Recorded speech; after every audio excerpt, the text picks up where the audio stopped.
120 billion 334 million 988,225 naira only, of which 530 billion 421 million 368,624 naira only is for statutory transfers. 2 trillion 203 billion 835 million 365,699 naira only is for debt service. 3 trillion 512 billion 873 billion 400 million 351,825 naira is for contribution to the development fund for capital expenditure for the financial year beginning from the date this bill is signed into law. This explanatory memorandum, those in support of it as amended, say aye. Those against say nay. The ayes have it.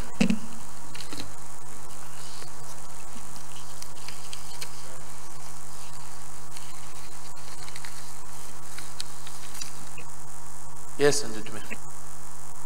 Thank you, Mr. Chairman. Distinguished colleagues, the Deputy Senate President raised some issues that are very important, and we need to take a decision on them and make the appropriate amendments so that it will form part of the bill and be harmonized, as he suggested, with the House of Representatives, so that we'll be on the same page, because I feel that is very important. Otherwise, we'll have a budget signed that cannot run for 12 months financial year as indicated. So, okay. Thank you. Clauses 1 to 11. Clause 1, I'll read clause 1, because clause 1, so clause 1.1, I'll read it. The Accountant General of the Federation shall, when authorized to do so by warrants signed by the Minister charged with responsibility for finance, pay out of the Consolidated Revenue Fund of the Federation during the year the sum specified by the warrants, not exceeding in the aggregate 9,120,334,988,225 naira only. Those in favor that this clause as amended stands part of the bill say aye. Those against say nay. The ayes have it. Those in favor that clauses 1, 2, 1, 3 stands part of the bill say aye. Those against say nay. The ayes have it. Those in favor that clauses 2, 3, 4, 2 and 3 stands part of the bill say aye. Those against say nay. The ayes have it. Those in favor that clause 4, those against say nay. The ayes have it. Those in favor that clause 5 stands part of the bill say aye. Those against say nay. The ayes have it.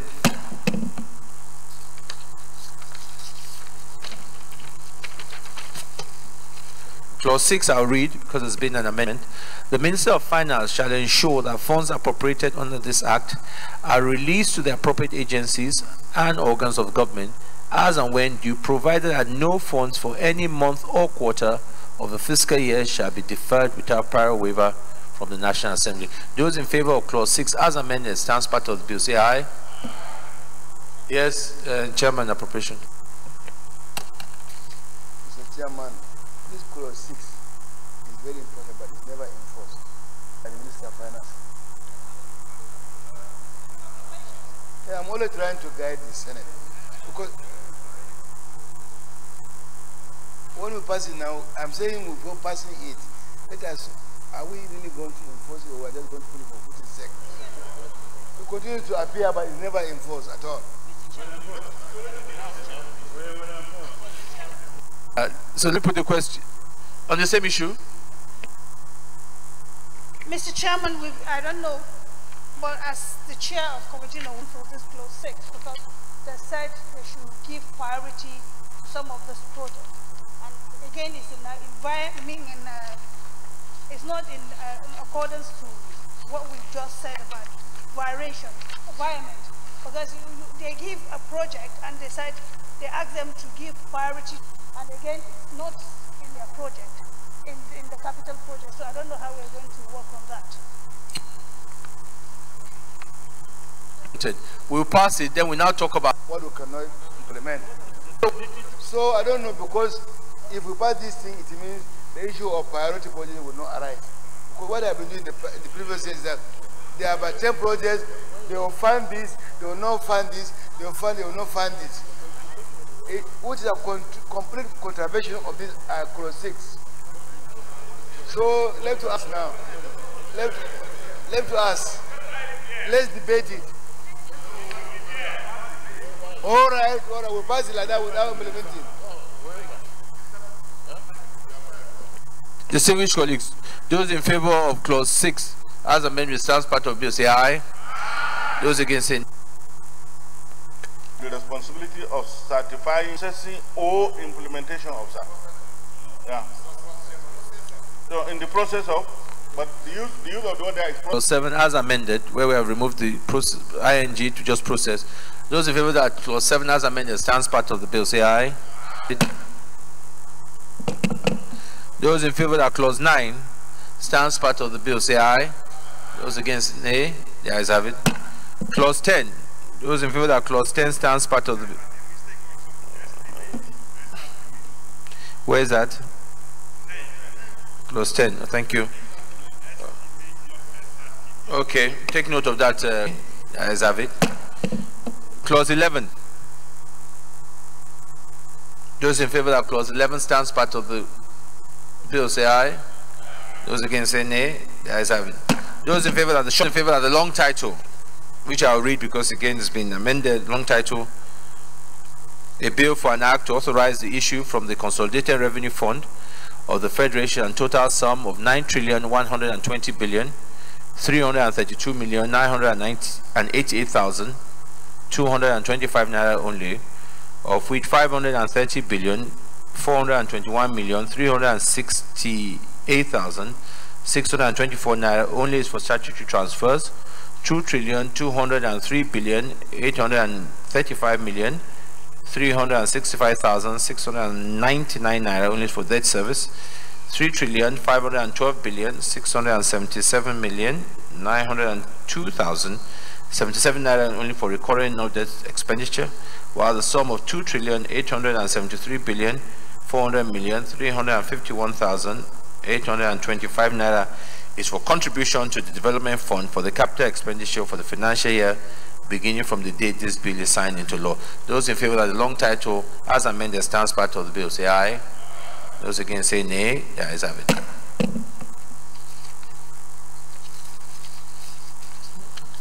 Leader.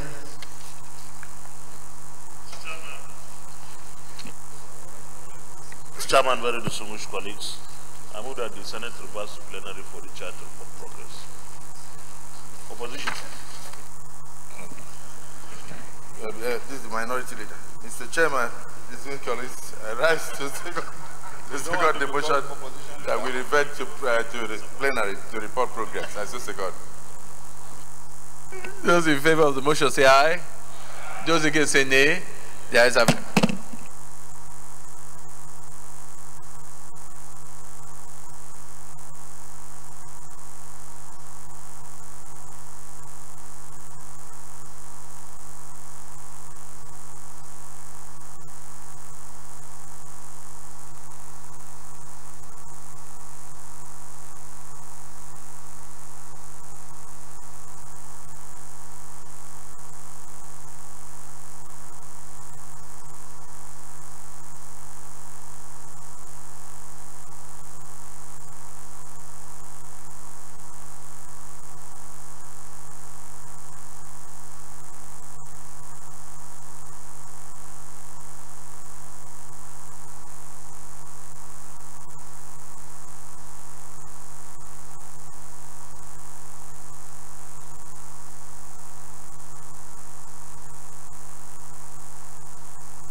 Distinguished colleagues, the Senate in the Committee of Supply consider the report of the Committee on Appropriation on the 2018 Appropriation Bill and approved as follows.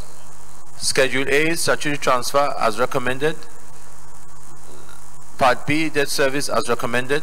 Part C, recurrent non-debt expenditure as recommended. Part Clause 7 to 11 as recommended. Of supply. Leader of Senate. Mr. President, very distinguished colleagues, I move that the bill be now read the third time. Minority. Opposition leader. I rise to second the motion that this bill be read for the third time and pass. I so second. Distinguished colleagues, those in favor that this bill be read the third time, say aye. Those against say nay. The ayes have it. Clerk of the Senate.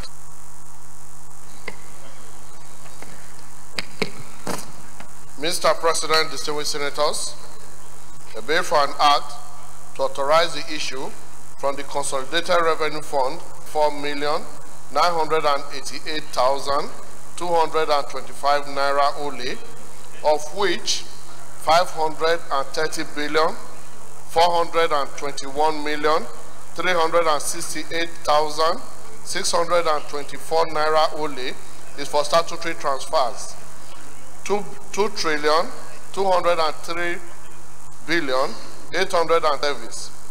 3,512,677,902,077 naira only is for recurrent non-debt expenditure, while the sum of 2,800,000 is for contribution to the development fund for capital year beginning from the Bill for an act to authorize the issue from the Consolidated Revenue Fund of the Federation of the total sum of 9,120,334,988,225 naira only, of which 530,421,368,624 naira only is for 699 naira is only for debt service. 3,512,677 2,873,400,351,825 naira is for contribution to the development fund for capital expenditure for the financial year beginning from the date this bill is signed into law. This bill is read the third time and passed. Particularly the relevant subcommittees and more importantly also the chairman of appropriation of the Senate and also the chairman of appropriation in the House committee, because I know this was a joint effort that was done. Let me, particularly for me, today is a very happy day for those of us who are from the medical profession, those serving and those who are not serving. I want to, on behalf of all doctors, practicing doctors, not native doctors, all doctors, to thank the entire. These will go a long way in addressing our health issues. As we all know today, Nigeria accounts for 10% of the world maternal mortality, 9% for child, and about 8% for infant mortality. This is not where we should be as a country. And I think what we have done today in these chambers and also similar in the House is to open a new page that enables our people to be more healthy and much stronger. So I want to thank all my colleagues for this support. A lot has been said on the areas of how we could have passed the budget earlier, and I think there's definitely room for improvement in the area of cooperation and collaboration between the executive and legislative arm of government. As you all know, there are lots, at least 50% of capital expenditure of ministries, some of them up to end of February, still had not done the defense. I think this is an area that we must work on the two arms of government. Let me also comment on some of the wrong impressions regards the issue of the increase in the aggregate expenditure in the executive and the National Assembly, as sometimes this was not properly explained and reported since yesterday, where both the executive and the legislature have seen areas of distribution of road projects which have accounted for a significant amount, power project intervention also. And today also, if we're not talking about intervention, this issue of this health that we talked about today would not have been possible. So this is part of the thing addressed, which is the issue of fuel subsidy. I really make an appeal again that this executive needs to look into this for the interest of transparency, where an expenditure close to about 1 trillion must be captured in the budget. And we want, when the supplementary comes, the executive to do something about this area. It's an important issue, and I believe we must address. Let me also, because in our excess reserve account to be on the rise, but if money is being used for subsidy, at the end of the day, we will have it difficult to explain. That is why it's important that we capture this subsidy into the budget. On that note also, I want to emphasize the point of the issue of oversight and the issue of us ensuring that this amount that we have put in the budget, that there is successful implementation. But be that as it may, we in this 2017, I hope that that will lay a good foundation for 2018.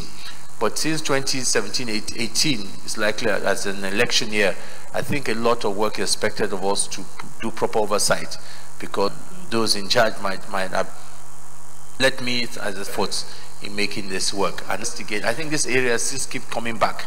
The delay and bottleneck that is happening in the Bureau of Public Procurement, and give us a comprehensive report on how we need to address. I don't think BPP was set up to be an alternate or started all over again, and that is why it's taking many months, and that is causing delay in implementation.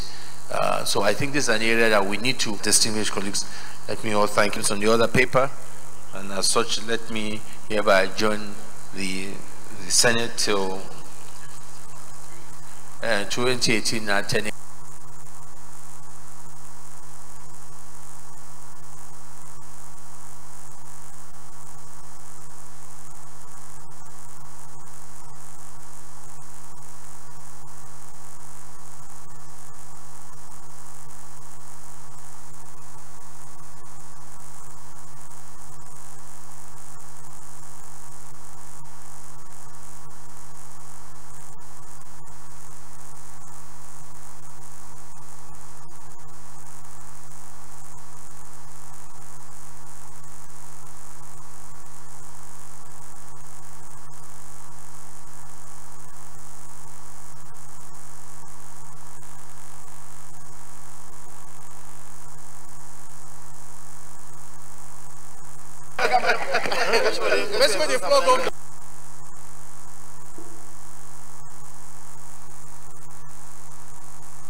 Choose.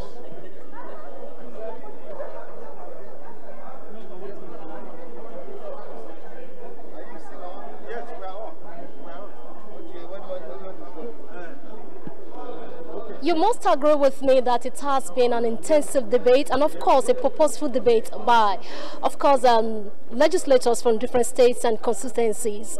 Well, with me I have a distinguished Senator Samegu from Ebonyi North that will actually be telling us more about his motion. Sir, You have been a very vibrant legislator, and of course you're outspoken. But you came up actually with this motion for the fact of that there was destructions of life, state, and if I might say, the whole of Nigeria. So, well, actually, we were quite very sorry for that. So, is it possible that Ebonyi State is likely to benefit from the 10 billion naira that has been released by the federal government to actually look onto disaster areas? Yeah, I think Ebonyi State, one of the states that has suffered this disaster, should benefit from this amount of money that has been earmarked for such purpose. There's no reason why we should not participate or be a beneficiary, because we are also part of this country. You must agree with me that would you say that the meteorological agency and of course other related government agencies are working, are efficient? They should have foreseen this disaster. Yeah, like I did raise in my motion, they ought to have forewarned people. In other climes, in many advanced countries, the people are informed before such things happen. The agency is set for that purpose, and I can't understand why our own is not working efficiently as it should work. As it is working at all. People should be able to know when such things are happening. They'll be able to take some precautionary measures to avert, to reduce the level of disaster.